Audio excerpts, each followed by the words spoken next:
তো এখন আমরা দেখব চাকরির পরীক্ষায় আসা গুরুত্বপূর্ণ কিছু কনফিউজিং জেন্ডার সেন্স। দেখেন, ম্যাসকুলিন মানে পুরুষবাচক এবং ফেমিনিন মানে হচ্ছে স্ত্রীবাচক। তো হার্টের স্ত্রীবাচক হবে রো। রো। হার্ট মানে হচ্ছে হরিণ, পুরুষ হরিণ, আর রো মানে হচ্ছে স্ত্রী হরিণ। বর সাও।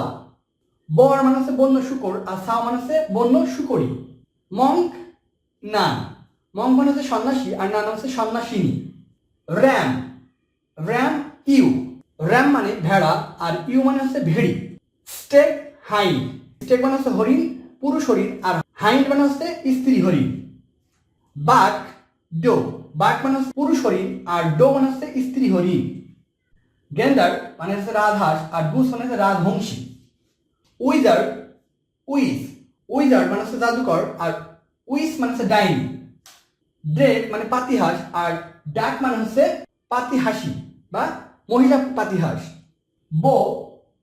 বেল হচ্ছে সুন্দরী পুরুষ বা প্রেমিক পুরুষ। বেল মানে হচ্ছে সুন্দরী নারী। আপনারা বলবেন ব্যাচেলারের ফেমিনিন জেন্ডার কি হবে?